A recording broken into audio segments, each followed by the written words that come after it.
Hello everyone, मैं हूँ बीना और टैंकी किचन में आपका स्वागत है। आज हम बेसन का नाश्ता बनाएंगे जो कि खाने में बहुत ही स्वादिष्ट लगता है। नाश्ता है वो ऊपर से कुरकुरा लगता है और अंदर से सॉफ्ट बनता है। तो आप इस रेसिपी को घर पे ज़रूर ट्राई कीजिए। तो चलिए हम स्नैक्स बनाना स्टार्ट करते हैं।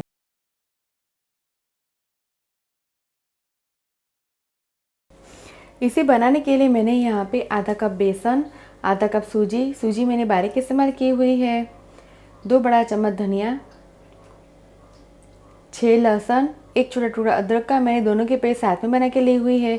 नमक हम लेंगे स्वाद अनुसार, 2 बड़ा चम्मच तेल, 2 हरी मिर्च जिसे मैंने काट के ली हुई है, आधा चम्मच हल्दी पाउडर, आधा चम्मच जीरा, 1/4 छोटा चम्मच हींग, 1 बड़ा चम्मच नींबू। तो चलिए हम नाश्ता बनाना स्टार्ट करते हैं। सबसे पहले हम इसका बैटर बनाएंगे। बैटर बनाने के लिए हम एक बड़ा बर्तन लेंगे। बर्तन में हम सूजी और बेसन डालेंगे। अब स्वाद अनुसार हम नमक डालेंगे या फिर आधा छोटा चम्मच नमक डालेंगे और 1.5 कप पानी डाल के इसका बैटर बनाएंगे।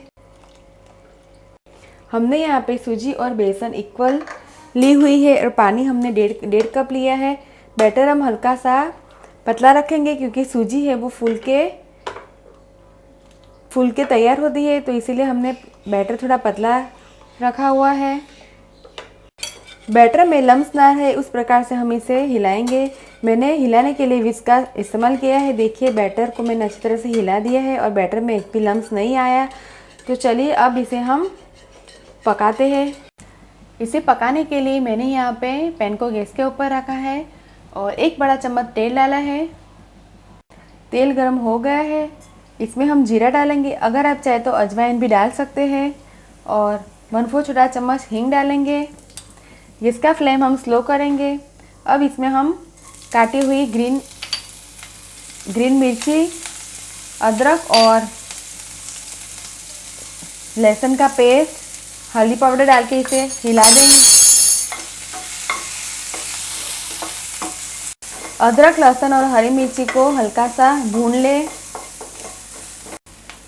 अब इसमें हम तैयार किया हुआ बेसन का घोल डालेंगे और इसे अच्छी तरह से हिला दें। इसे कंटिन्यूस हिलाएं ताकि इसमें लम्स ना बने। गैस का फ्लेम हम मीडियम करेंगे और इसे कंटिन्यूस हिलाते रहे। देखिए बैटर है वो पहले से काफ़ी थिक बन गया है। बैटर को कंटिन्यूस हिलाते रहे ताकि इसमें लम्स ना बने। पेस्ट है वो पहले से काफ़ी गाढ़ा बन गया है।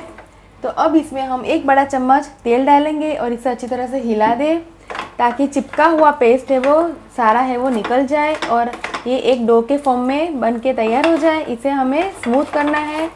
आप देख सकते हैं ये चिपका हुआ पेस्ट है वो पूरा निकल गया है क्योंकि इसे हमने तेल लगा के ग्रीस किया हुआ है, इसलिए पूरा ये क्लीन हो गया है।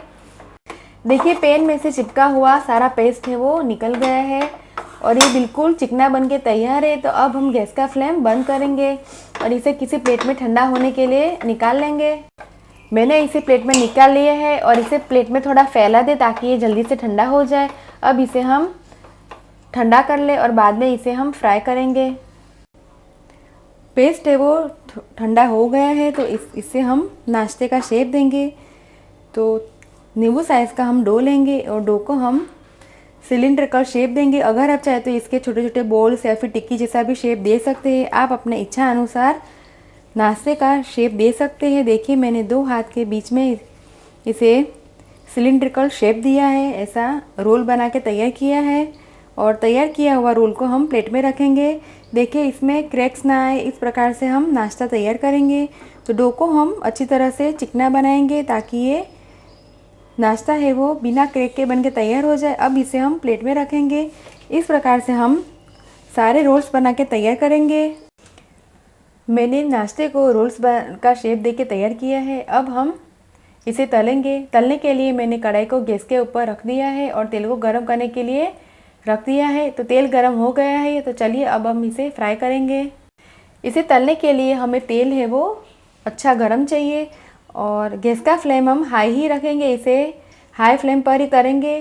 तो अब इसमें हम नाश्ता डालेंगे। अगर इसे हम स्लो आंच पे तलेंगे तो तेल है वो इसके अंदर चला जाएगा, तो इसे हम हाई फ्लेम पर ही इसे फ्राई करेंगे। नाश्ते को हम चेक करेंगे। देखिए ये लाइट ब्राउन कलर का फ्राई होके तैयार हुआ है, तो इसे और हम थोड़ा डार्क करेंगे। आइए इसे हम चेक करेंगे।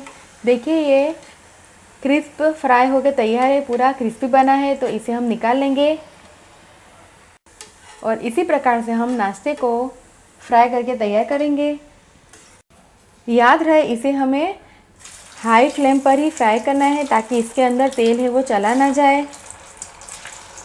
नाश्ता एक है वो फ्राई होके तैयार है। मैंने इसे सर्विंग प्लेट में निकाल के सर्व किया है। अगर आप चाहें तो इसके ऊपर चाट मसाला भी स्प्रिंकल कर सकते हैं। आप इसे हरे धनिया की चटनी, इमली की चटनी, टोमेटो केचप और चाय के साथ सर्व कर सकते हैं। तो आप इस रेसिपी को घर पे ज़रूर ट्राई कीजिए और मुझे कमेंट में फीडबैक दीजिए कि आपको मेरी रेसिपी कैसी लगी। अगर आपको मेरा वीडियो पसंद आए तो आप मेरे वीडियो को लाइक कीजिए, शेयर कीजिए और मेरे चैनल को सब्सक्राइब कीजिए ताकि आप मेरे और भी नए वीडियो देख सके। दोबारा हम फिर मिलेंगे, तब तक के लिए थैंक यू, बाय।